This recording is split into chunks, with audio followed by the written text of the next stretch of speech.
All right, good evening, everyone, and welcome to another episode of Summer School with Mr. Rabbers. Today we have a very special guest. This is my cousin, Jennifer Presser, although we know her as Jenner. What do you go by now as in your profession?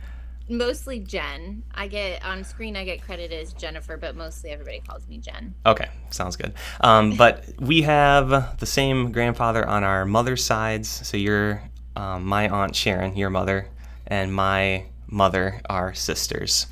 Right. And they're kind of like a little bit of the closer sisters from what I can remember. Yes. No, I don't know if I can't disclose if she's my mother's favorite, but I'd say she probably is pretty close to being her favorite. No, they seem to have a very close relationship. I know they text all the time. Yeah. You lived out in, let's see, I remember you living out in Denver for most of your life. Mm-hmm. So we didn't really get together all that often, except for the bigger family reunions. But those were memorable ones nonetheless. Yeah. I remember you guys coming out. It was always a big thing because, again, most of our family lives in the Midwest, so we were kind of the one stragglers out in the Denver area. So it was always fun when everybody came to visit because, we didn't get to see you guys very much growing up. So you are very well known for your career path in our family, being I wouldn't call you a black sheep, but you've gone and done your own thing. Yes. I don't know how many called workers we have in our family. Maybe about, I don't know, we're like 50% or so, maybe a little bit above. Yeah, I was gonna say like 70. 70, yeah, I guess with Kelly and and all the Dave's kids. Yeah. So you're a little 50% in your family. So. Yep, 50% in my family. Me and my sister are both currently teaching. You've gone and you now have your own company. You are a casting director, and you've worked on some bigger productions that people would actually know, Hmm. finding different actors and actresses to fit these roles. Yeah. Could you talk about what it is to be a casting director and what that is kind of on a day-to-day basis? Yeah, yeah. So it is true. I'm very much the black sheep of the family, and part of it was because I always had this kind of fascination growing up with the entertainment industry. For a long time, like I don't know if you remember this, but like I was obsessed with like the 90s boy bands, and I was like, I'm gonna get into entertainment and go like the music route. So that was like one of my first things. And again, I think my parents loved to just kind of just like kind of play with me a little bit, like, yeah, sure, that'll happen. But like, or humor me on the situation. But yeah, so I've kind of set out on this path ever since I was 18. And it's grown into a really awesome company. And so pretty much what my job entails is I go out, I find the actors. I have producers, directors, studio people reach out to me and say, "Hey, can you cast this project?" They'll send me a script, and then I get to go through and kind of see one if I like it, and then if they like me, it's a mutual decision. And then if we decide to work together, we kind of start creatively mind melding of ideas and who we like in these roles, because casting is actually one of the very first like departments hired on a film. So all the other stuff you see and a finished product of like even production design or the sets or the wardrobe, they come in very much after us. So it's kind of a cool position to be in the sense that you really do get to be the first creative person to like put your mark on a movie. um so yeah, so I pretty much I have two kind of like philosophy. I go through and I'll pick out all the actors I like, and then again, directors and producers always come to the table with their own ideas as well.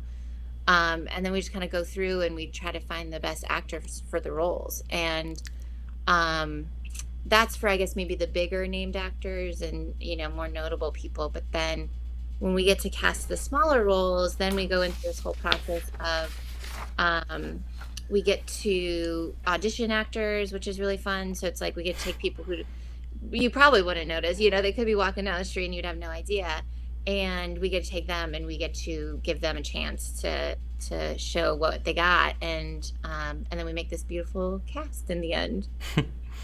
So that's pretty cool. So you are.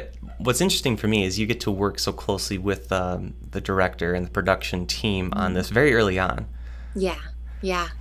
It really is. It's one of those things where, and again, that's why part of it is like when I first get something brought to me, or I first get introduced to a producer or director through somebody.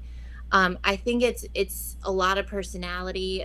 You guys really have to be able to mesh, but even like creatively, you just have to really have the same ideas of what you're looking for, or else it's just never going to work. And I mean, you probably know movies out there that probably weren't cast the best, and that's not in anything to say against that person who cast it or that director or anything, but it can be something where if you don't have the right creative mix between a casting director and a director and a producer, you just kind of keep butting heads or walking into walls, and nobody can kind of get that vision going.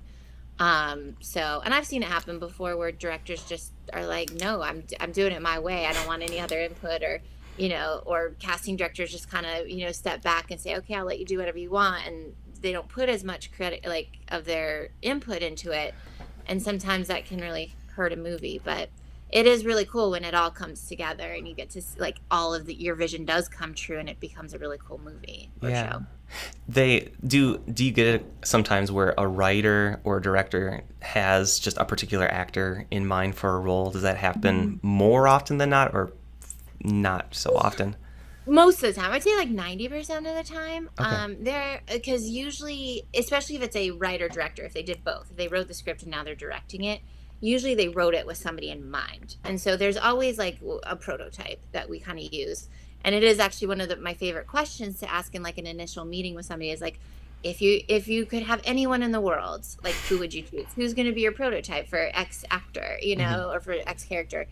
And it's kind of interesting because it's a very early indication if you guys are on the same page, because if they're like, I want Leonardo DiCaprio, and I'm like, no, I want Michael Cera, like they're very visually and acting wise very different Hmm. characters.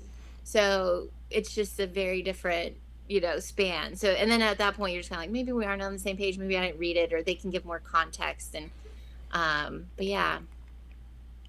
So, and it sounds also that the personal relationship that you would have with the production team is very important for making a movie or a TV show or any production work well. What's it been like to build those relationships? I'm guessing most of those happen out in California, in LA, because you're in Nashville now, but you do most of all your work out in California. Yes, yeah. So my business is based in California. I've lived there for 9.5 years. And it's a lot. And this is why they kind of say, I mean, Hollywood kind of gets the reputation it does, is because I would say like probably 50% of our work is networking and meeting people and getting your name out there. And it was a big wake up call when I first did start my own company, because I was working on huge movies under previous bosses as an associate. And they were amazing bosses who had careers for 25, 30 years. And they had those contacts already built in, and it's something you can't really experience until you actually go out and you try it yourself, because you don't know who's saying, oh yeah, I'll hire you, but then when it comes down to it, they don't actually do it. Or it's a matter of like, oh, this random person who I met through a class 6 years ago, now they're like, hey, I have this friend who's making a movie and they gave him $4 million to make it. Do you want to come do it? So it has been really surprising to see like who comes through on those things, and like what connections actually kind of mean more. And I've been very blessed in the sense that I have had a lot of people step up in terms of, but I will tell you, when I first started my business, the people I thought I was going to get jobs from, I don't think I've gotten one. It's been very weird. Like, I don't know. I call them God moments, where it's like, God steps in and says, here you go, like, you haven't worked in 3 months, here's a project, and it's through this like roundabout way, or this person gets intro to this person, and I've had people who just literally look me up on the internet and they can see my credits because they'll see a movie that I did. They're like, oh, she's great, let me just call her and see if she'll do it. So it's kind of a mix of all that, but networking is probably one of the, like, I spend a good amount of my week networking. Prior to COVID, like when I first started my business, I think I was out every night for about 4 months, and I didn't have one night off. And it's just this grind so that people know you're doing your thing, and then they start like thinking of you, because it's all mind games of like, oh, if they get pitched, if I'm talking to like an agent or a manager and they're like, oh, I heard somebody's looking for a casting director, if you're not on their mind, they're not going to even think to like be like, oh, she'd be great. Yeah. You mentioned some people look you up. I did Google you, and the one that was most surprising was you're on IMDb. Yes, that's where usually people find me. And because then you can, I mean, I love it just because because an actor's face comes to mind. You're like, okay, where else has he or she been in? And you can find everything, even the smallest little part they would have had. And so this, and I saw there's a professional version too. Do you make use of that? Is that like I do. So we get a lovely perk where in my Casting Society of America, which is like our casting group of, it's not a union, but it's our organization that we all work under.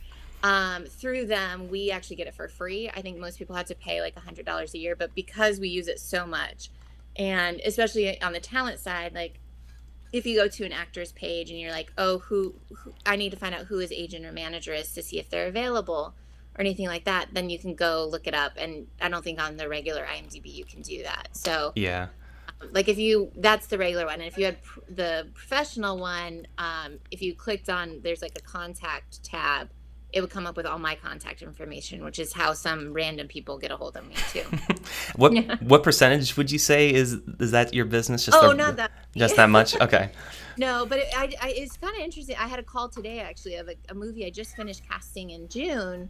They're like, hey, because none of my producers' information is on IMDb. So I'm the only one, I guess, who was on the crew who had some, like a department head that had their contact information. So he's like, I really want to buy your movie and like distribute it. He's like, but I can't find anybody. So he's like, is there any way you can hook me up to have that conversation? And I was like, sure. I don't mind looping you in with them. So again, it's like stuff like that where I'm like, I don't know this person from, Adam, and yet he's calling my cell phone. So That's outrageous. Yeah. I think now would be a good time if we can go back in time to high school, because hopefully I can mention this to some of my students, or maybe some of them are watching, and kind of talk about how you started this path of getting into this casting director role.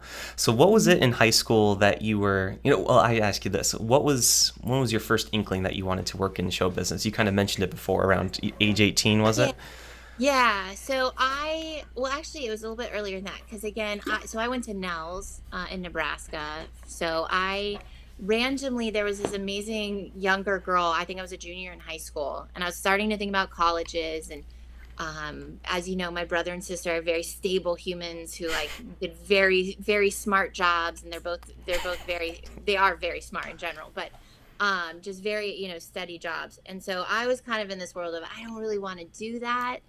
My mom was really pushing me to be a nurse because, as you know, our grandma was a nurse and she really Hmm. wanted somebody in our family to be a nurse That's to right, like carry yeah. that torch.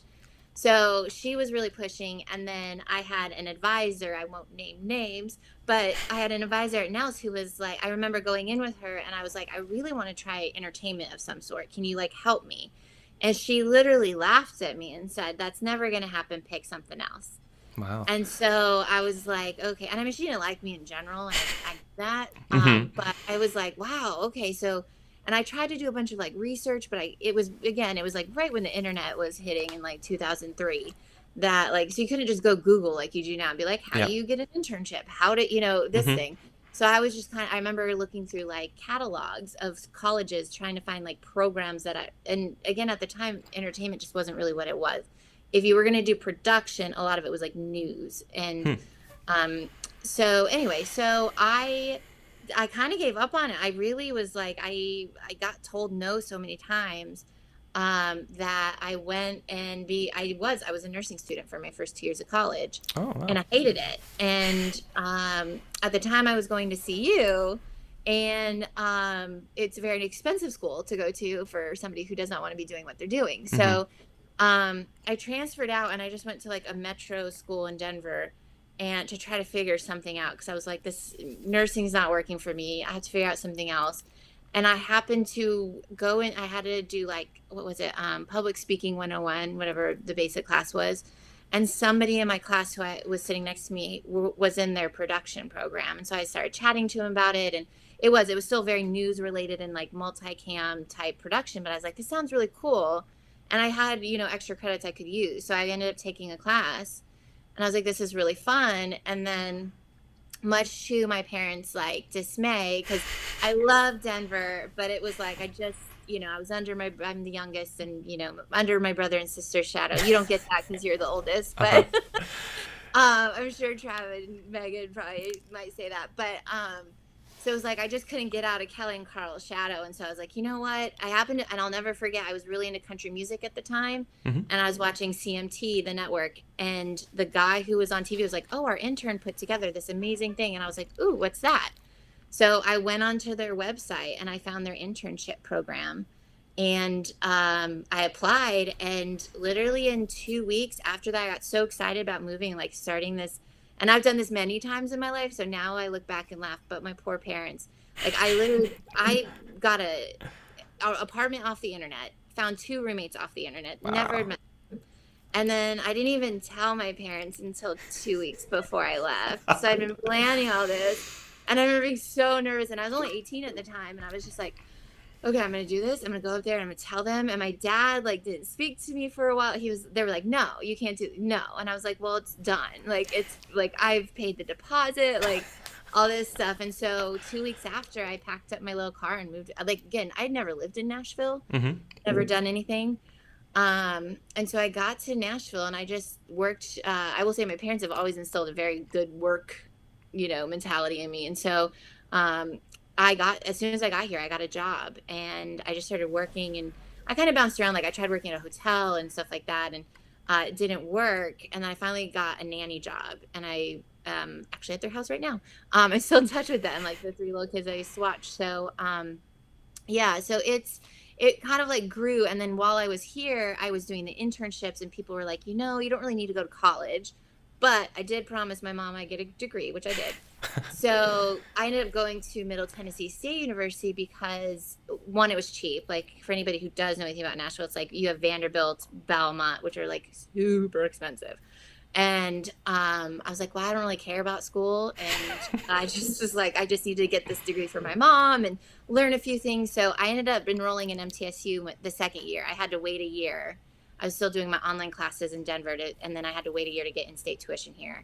And then I went there for 2 years, 2.5 years actually, and graduated from there. And along the way, I made some amazing friends who really helped me out because, I mean, this probably isn't the best thing since most, it's high schoolers, but I did no work. Like I was so into like interning and making sure I had like this career thing, like something to do after school that like and like the school's like an hour away. So I was like, I barely showed up for class, and I had some really good friends who like, one of my friends who's still a really good friend of mine today, he did my senior project for me because he's like, you're going to get us all jobs down the road. He's like, I'll just do this for you. You go and like do your work. And I held up to it. I got them all jobs. Oh, wow. So I hooked them all up. I was like, I owe this to you. But I was like, I'm not like, cheating on my brain surgery test. It's like a final of, go shoot a music video. Okay. So, yeah. And so I just kind of, and I really fell in love with production here, like throughout that process. Cause it was kind of freeing in the sense of like, I love my family to death, but like, it was that whole, like, I didn't have their expectations or you should do it this way because Kelly and Carl did it this way or anything like that. It was all, I could just kind of live my life here. And it really, it kind of made me grow a lot as a person into, again, because I consider myself a black sheep of the family. Because I don't have that same mentality of like, I just want to settle down and have one job. And production really like spoke to me because it's literally you work on one thing for 3 months and then you never have to see those people. So if you don't like them, like so long, like bye. Yeah. Yeah. So and so I ended up right as I was graduating college in 2008. A friend of mine who I had done a commercial with through one of my internships was a production assistant around town, and he's like, hey, there's this movie shooting here. You should send in your resume. And I really, at the time, wanted to be a producer. I had never learned about casting. They don't teach you it in college at all. It doesn't even come up. And so I had no idea what it was. And so I sent in my resume just randomly. I actually mailed it, and I don't think I emailed it. I physically mailed it. Snail mail. Yeah. And so they called me and they're like, hey, we have two openings. It was a producer's assistant and a casting assistant. And I was like, I don't care about casting. I don't know what that is.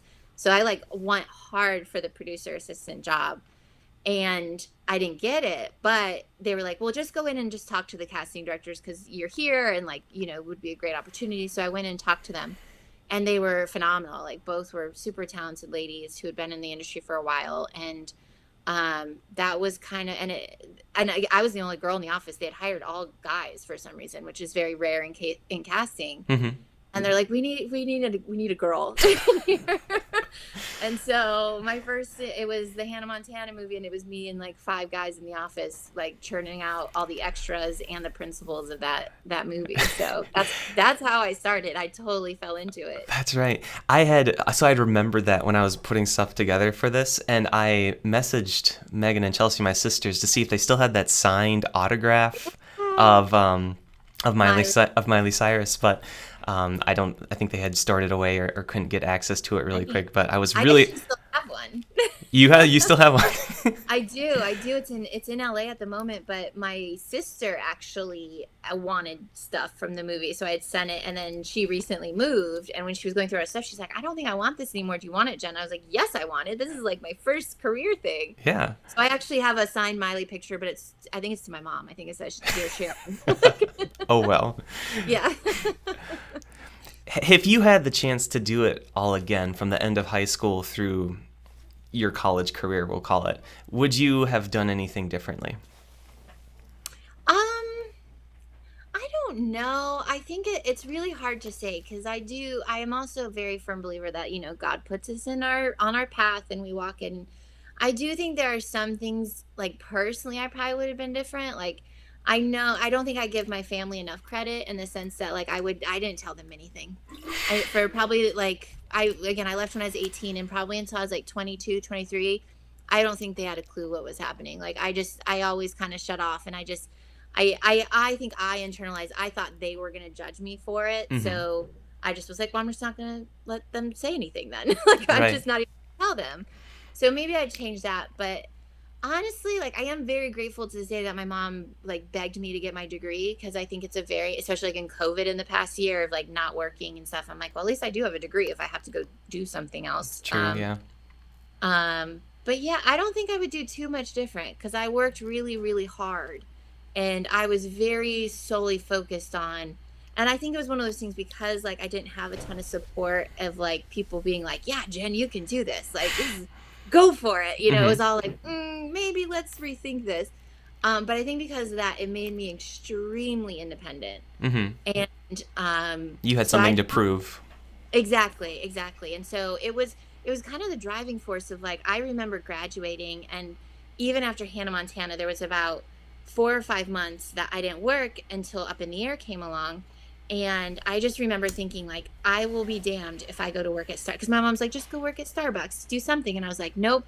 I was like, I made myself a promise that I was going to do this. And I was like, I will do whatever I need to. I'll drive to whatever city, whatever state to make this work. I don't want to ever give in again. And it was my own perception. I'm like, if I give an inch, like, and say, oh, I'm going to go work at Starbucks, and everyone's gonna be like, oh, she didn't make it. Like she tried, she Yeah. failed. Da, da, da. And I was like, nope, I'm not going to, I'm a bit of the Hague stubborn in that way of like, I'm going to not let anybody see me like not reach or say, follow through on what I'm saying. So, And that's very admirable to see that type of mindset. oh, thanks. So I've got the Up in the Air cast wall showing Yeah. now for everyone. Could you talk? So this was with George Clooney as the Mhm. title.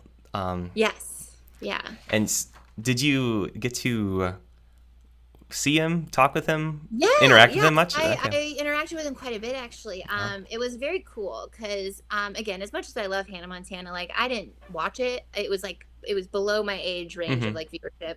And so I was like, even with that, I was like, when I was on that movie, I was like, this is cool, but like not cool, cool. And then I got Up in the Air, and I was like, now this is cool. Like George Clooney. I mean, Anna Kendrick wasn't really anybody at the time, but now she is really, big. But Oh, Anna it was Kendrick was in it? yeah, Oh, wow. she's the female character to his who he kind of mentors through the movie. Okay. Huh.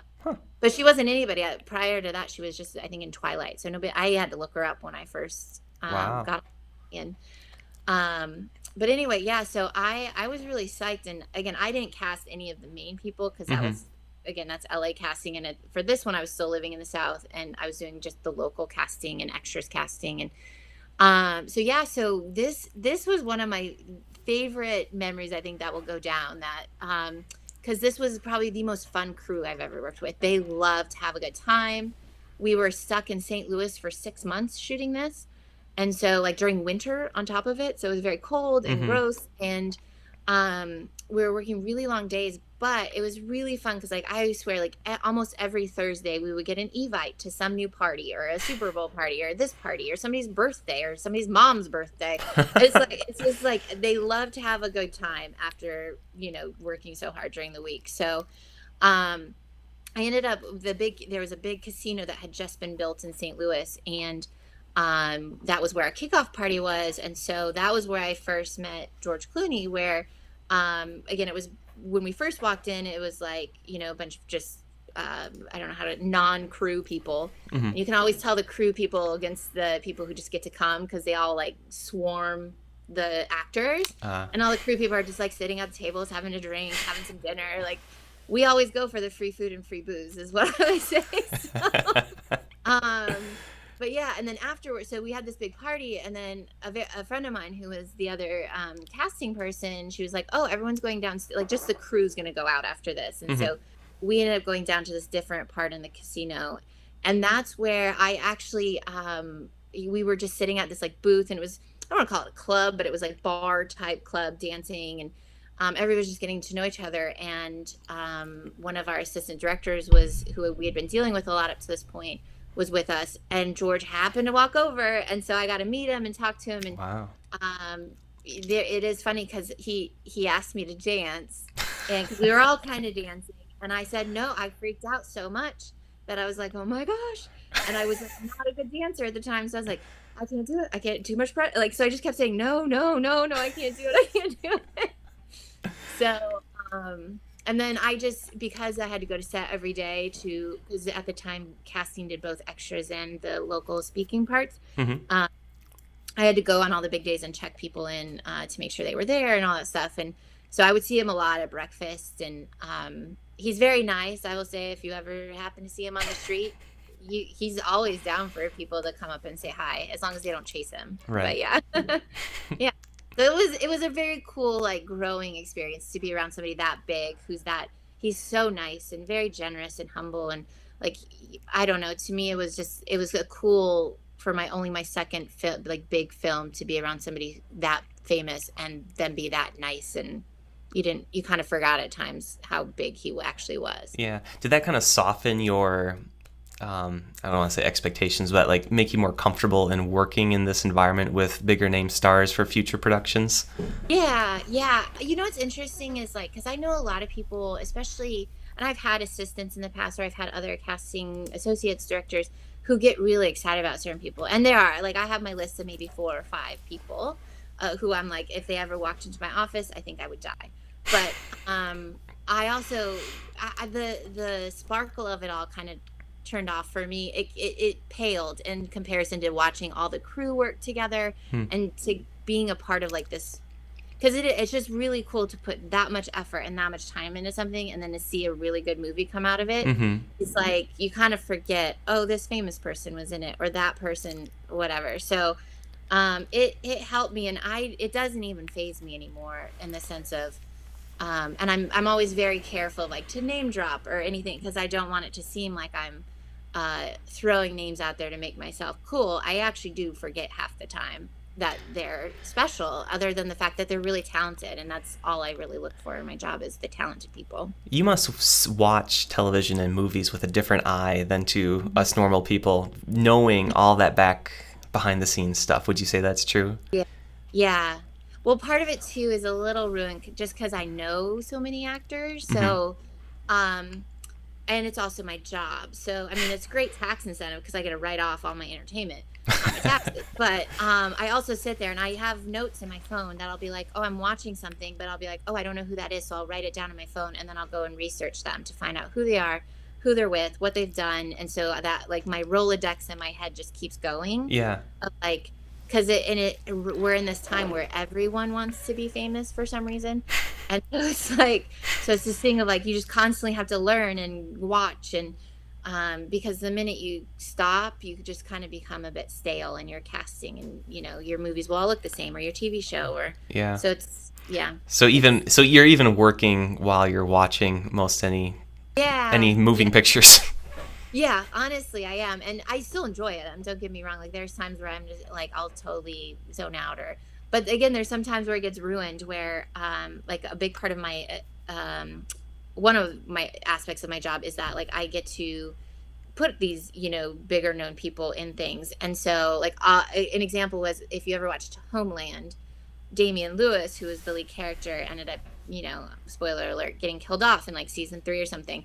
And I was super into the show, and I remember calling and talking to the agent, and I said, oh, I have to just see if Damien's available, but I'm sure he's not because he's in Homeland. And he's like, nope, he's available. And I was like, no.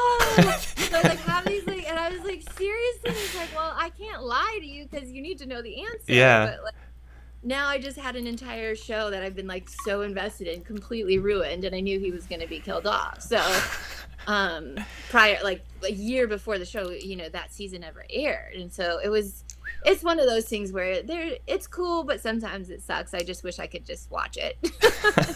Have you ever gotten close to leaking some big detail to a spoiler to a movie or show? No. You've been pretty good about that? No, yeah.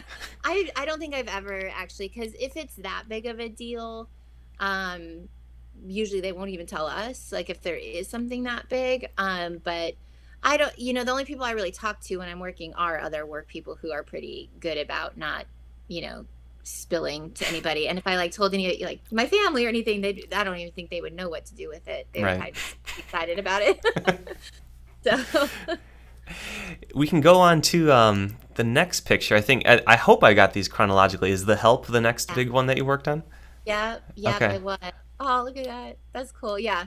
So this whole like picture wall it was actually my idea because I loved it and I've taken it to every office to this day of like I love putting pictures of the completed cast together because you just get to watch it all pieced together. So the bottom part are all the speaking roles of everybody who was in it. And then the top of the calendar is actually like we would do post-its of how many extras we needed every day. Hmm. And we would cross them off as we go. So you can see we shot The Help for almost 2.5, 3 months in the middle of nowhere in Mississippi. And yeah, there was like a Walmart. That was it, and like 3 restaurants. That's Wow. all we had for 6 months. And yeah, it was again very cool experience. I got to this was the first time I actually was in it because I ended up being Emma Stone's driving double. Oops, wrong one. Um, There we go. oh yeah, yeah. So yeah, so that wasn't planned and it was fun and I was very nervous, but like it was. So if you ever watched a movie and you see the car at the very beginning, that's me driving it. And it was just fun to. And she was around that day, so I got to chat to her quite a bit, and she's super sweet, and we're very close to the same age, and it was just fun to kind of see somebody who she really she hadn't quite hit yet. She was the lead, and she was definitely noteworthy, but she wasn't who she is today, you know? I didn't catch that. Who was it you were the driving double for? Oh, Emma Stone. Emma Stone. Oh my goodness. Okay. Yeah. That's pretty cool. Yeah. Now, I even because she was in the trailer getting ready in the exact same outfit next to me, and I kept telling her I was like, oh, we should take pictures like next to each other, mhm. and she was like, yes, let's do that as soon because she was like probably about 15 minutes behind me, and she was getting her wig on, and then they pulled me and they're like, we got to go, Jen, we have like 15 minutes because it was a helicopter that was shooting it, and so they had to time the flying at the same time. And then by the time I got back, she was gone. So it's one of my Shame. regrets in life. We never got that side to side picture because that would have been really cool. That would have been awesome. With Yeah. side question, so you can just have a walk-on role, but if you are going to talk on camera, do you need to be part of the Screen Actors Guild? Is that how it works? Yeah, it's a bit of a process. You don't have to be a part of SAG when you first get your role. In fact, you can't. You literally have to, if you're doing it the normal way, is like you get waivered.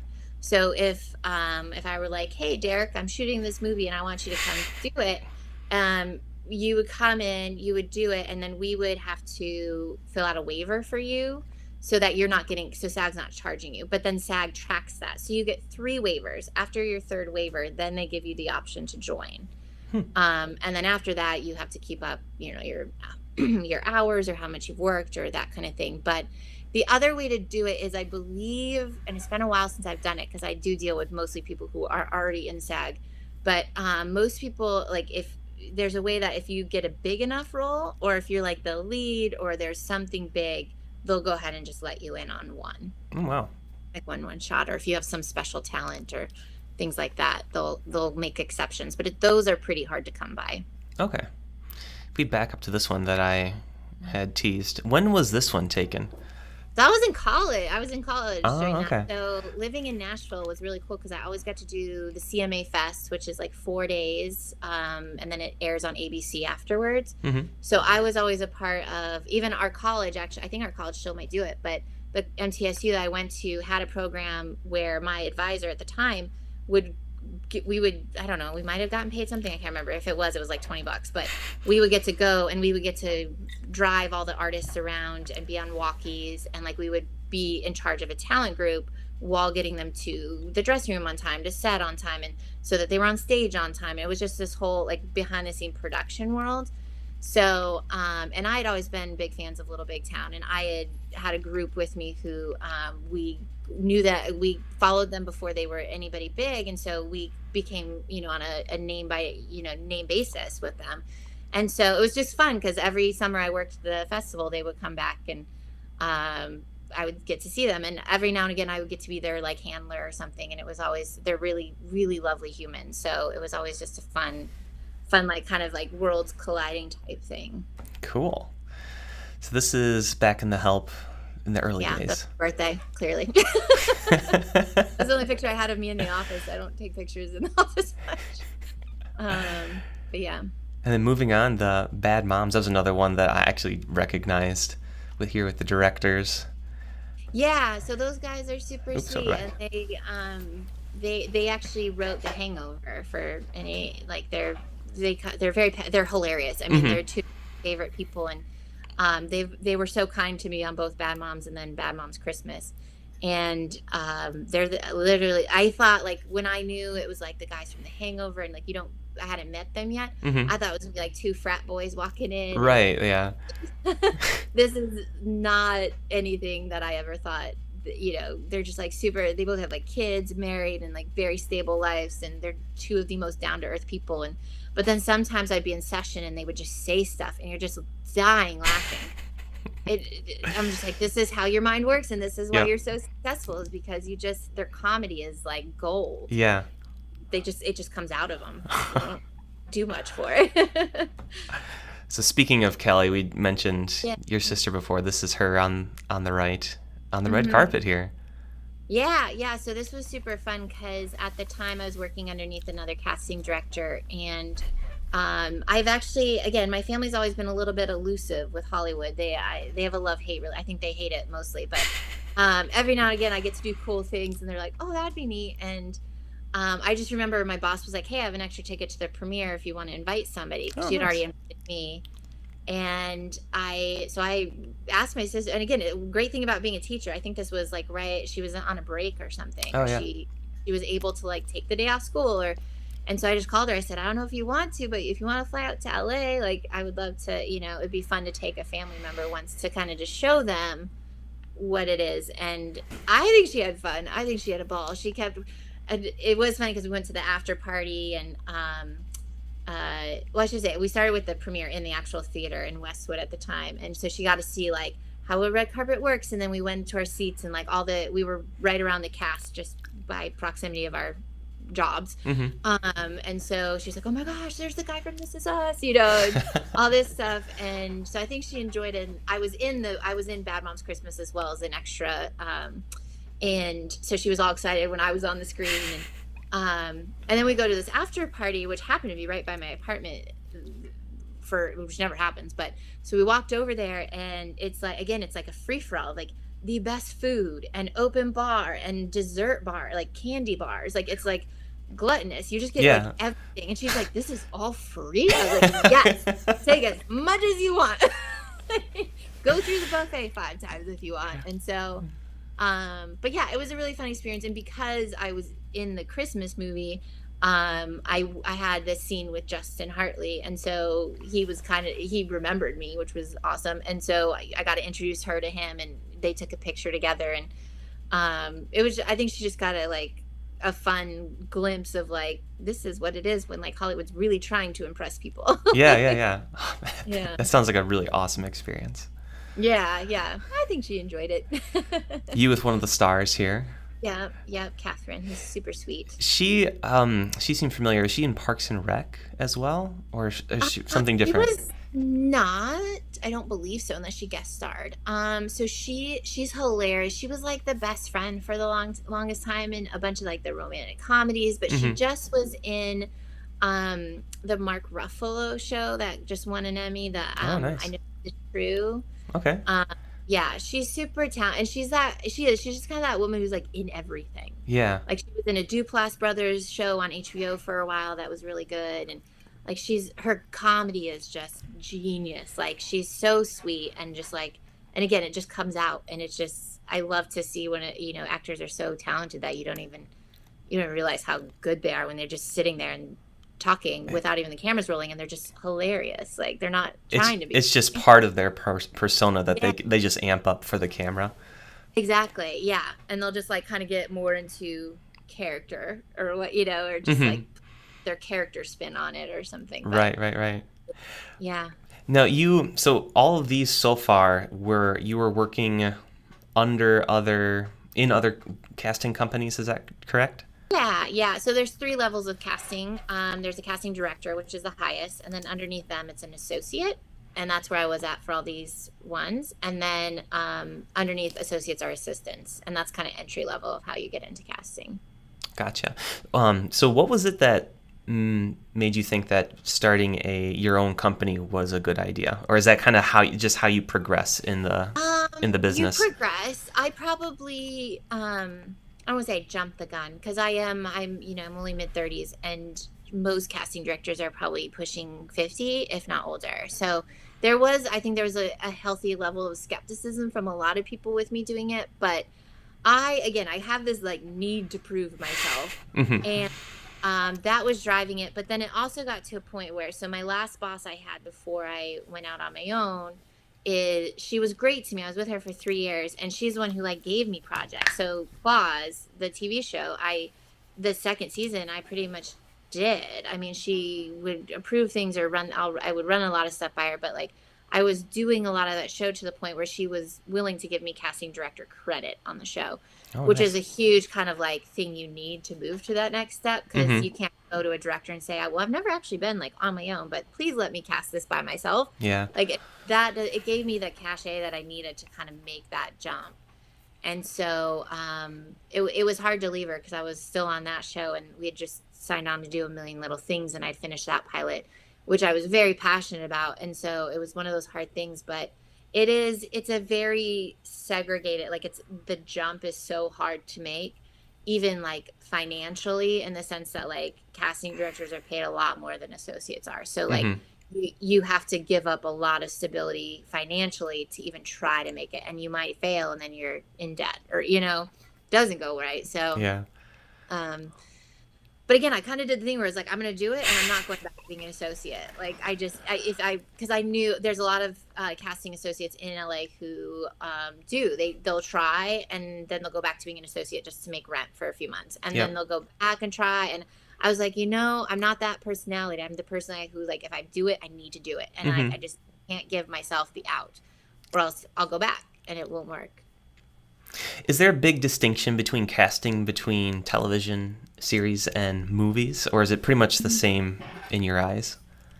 Yeah, I mean, it's the process of I don't know, the operational process is pretty similar. It's different in the sense that, like, with TV shows and series, it's very controlled, in the sense that, like, you have a studio, you have a network, so you don't have as much creative freedom. And then especially on series, where you have a different director every episode, then you have multiple people coming in. You still have the creator, you have writers, you have directors, you have like all these people weighing in. So you just don't get as much like creative say if you really believe in something. And like, again, even if it's trying to wrangle like 10 people to all get on the same page about one person. And then even if you get all that happen, you take it to get approved by the studio network, and they can be like, nope, try again. And then you have to go back and like start the whole process again, where Yikes. film is like 3 people, maybe 5 at tops, that you have to get sign-offs. And then once you get everybody on, there's no approval process, you just go. So you get more freedom in that sense. So yeah. So movies sound a lot more fun to work on than TV shows. They are. I think most people would prefer them. TV is really coming up in the world, though. So there's like really cool medium of, like, again, all these movie stars are now doing TV, because you have all this new material to work with, and it's really good. And so I don't know. It's one of those hard things where, like, if it's a really good TV show, yes. But if it's like, I don't know, Grey's Anatomy, the same thing that you've seen probably 5 times, it's not as exciting for TV. But film is usually pretty fun. And again, you get more creative say, so I get to put a little bit more of my fingerprints on it. Yeah. Before I forget, and we're kind of probably getting toward the end of my time, what I have available, what have you been able to do to stay active and going to church throughout all this? Yeah, it's been, I'm not gonna lie, it's been difficult. Because you are in this world of people who really don't believe. And even coming up in Nashville, it was very helpful, because again, we're in the Bible Belt, and it's like there's churches on every corner, and people don't care if you're Christian or here or not here.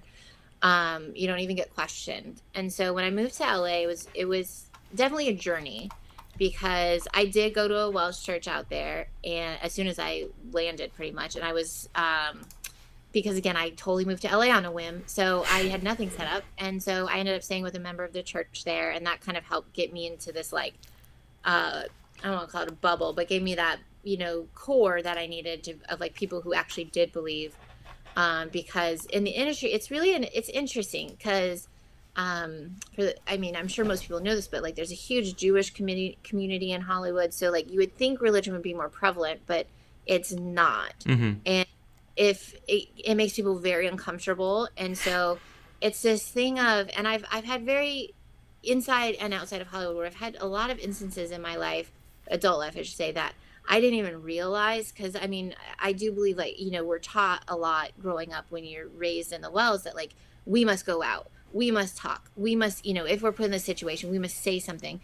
I've never really abided by that. Like I always thought like if I live the most Christian life I can, that people will see that and be like, hey, that, and then they'll come to me and then we'll have conversations and I can like educate.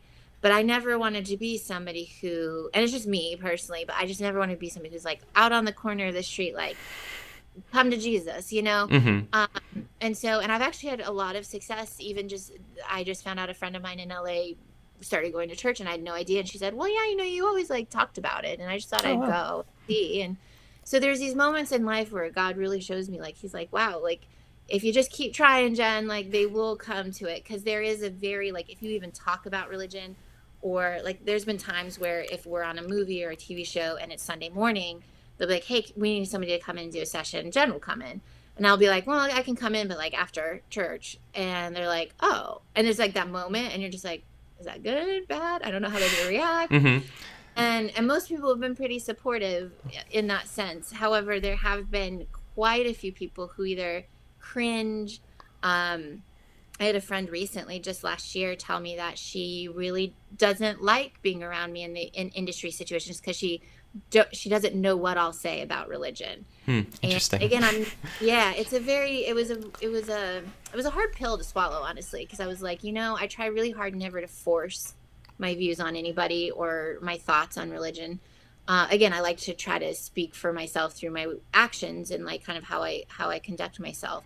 And for somebody to say that, and I asked her, I said, is there anything I've ever said that's made you feel uncomfortable? Mm-hmm. And she couldn't give me one instance. So I just knew she's uncomfortable with religion. Right. Like the fact that I am religious makes her uncomfortable. And I think she what I did in my early 20s, she projects of like, oh, so that she might say something. She might say something. I just don't know. Instead of actually looking and saying, okay, I've hung out with her for quite a few years now, and she's never been like, you must believe in Jesus, like, come to church with me, like, I've never been aggressive about it. So she may have this preconceived notion of what you could be thinking, and that's been warped potentially by something. Exactly. So I think it's been hard. I will say I have some amazing friends. I actually have a friend who I grew up with in Colorado, who our moms taught together at a Lutheran school, and she's one of my best friends out there. And it was like we grew up together, and then we drifted apart in high school and college because again I went to Nell, she stayed in Denver, she went to different colleges, and then we just happened to link back up in LA. That's and crazy. I didn't even know she was out there. My mom was like, hey, did you know she so and so's still out there? And her husband works in the industry, and we play volleyball together. And it just was one of those things where I was like, I think God knew both of us were going to need each other later in life. And she's been, there's another friend of ours who we three kind of hang out. And it's just like, those two are kind of like my Christian rocks of like, they understand the industry. They understand the environment we live in, because LA is a different beast. And I don't think people like fully understand that, like, I even think some pastors out there and teachers don't quite understand, like, you're dealing in this world that just does not abide by any other rules except this one area. And you to try to bring in your thoughts or your processes and change the system never works. You have to figure out how to operate within this random world and still be true to who you are. And so it's been a growing experience. And I have to admit, there's times that I didn't go to church. Like I got frustrated, and you kind of, because if you don't have somebody or a church body that's like present there for you in what you think in your own mind, I'm sure they were present for other members, but it's really hard sometimes to keep going, because I don't have family members saying, why aren't you going to church? I don't have this it's not like a community where sometimes, like, even in the Midwest, it's like your neighbor probably goes to your church, or they know you. So it's a different world where I could go to church or not go to church and no one would ever know. Like, so it's Yeah. all on you to like keep that faith. And yeah, so it's been a journey. I'm not gonna lie, it's been a hard one, and Mm-hmm. I've had my ups and downs. And but I will say the more I go through, because there are times that, like, I don't know, I probably didn't pray for 6 months, and you just get busy, and and then all of a sudden I'm like, holy cow, what's going on? Or I haven't opened my Bible, and then I do, and then I feel so much better. And it's Mm-hmm. like, so I've noticed I've through these years, because now it's almost 10 years I've been out there. It's like I've noticed that when things are going really bad and I'm getting really depressed or angry or, struggling, it's usually when I'm not as close to God or church as I Mm-hmm. should be. So I try to recognize that. And again, I've tried to adjust some of my friendships, especially in the past like year or two, of like, I'm going to surround myself with people who aren't going to judge me if I go to church, or if I'm having a hard time, they'll pray for me. And they may not always be wells, but I'm a firm believer that, their prayers still count in my direction. Oh yeah. So yeah. Well, that's incredible. Thank you for sharing that. That's really encouraging to hear. Hmm. Yeah. Maybe just one final question if you've got time for it, if that's okay? Yeah, sure. Okay. Go for it. This is more for my students, or something that I can pass on to my students. This is like last takeaway, are there any big skills that you would suggest that students focus on while they're still in school, that can help them either in your type of career or in just other careers that you are close to? Yeah. Well, I am a firm believer, because I do not believe I got this in high school. And so I am a firm believer in like dealing with the real world. I think sometimes I'm all for well schools and, all that's, training and, having that foundation built into you. However, I do think there's something sometimes missing of like how we can grow up with friends who are all wells or all Christian. What happens when you encounter somebody who's not? Or, so I think there's a big skill, especially I will say even in Hollywood, is like the more you can adapt to real life situations or have those skills, I think it crosses all different career paths of like, because then you're not, 'cause I think if you don't ever experience anything outside of what your bubble, you're gonna automatically either like push away people because they won't feel included, or you'll get into a situation. And that's where like a lot of the horror stories from like LA and all that craziness come out, is because somebody goes and they have no idea the bad stuff, or how to deal with people who don't believe, or how to people with different morals, like guidelines, Mm-hmm. or different, even just like how they were raised differently. And it's like, so they then get themselves in situations they have no idea how to handle it, and they can't get out of them, and they do something stupid. And so I think that would probably, I guess, I think be my biggest, I don't know, piece of advice or things to focus on, because I think the more you can relate and bring experiences of your life that are not specifically church related or whatnot, and figure out how to inject your Christianity in those different parts of life, I think it's very useful. Thank you very much. I think Yeah. that's all the time we have here for today. Thank you if you've been viewing, and if you have any questions, let me know. I'll pass them on to Jen, or I'll try to handle them myself. And yeah, it was a pleasure talking with you. This has been very enlightening. I knew some of this, but having this all out in one timeline makes me Yeah. appreciate what you've done all the more. Oh, thanks, Derek. And thanks for asking me to do this. This was fun. My pleasure. All right. We actually have one next week, Tuesday. It's at 5:30.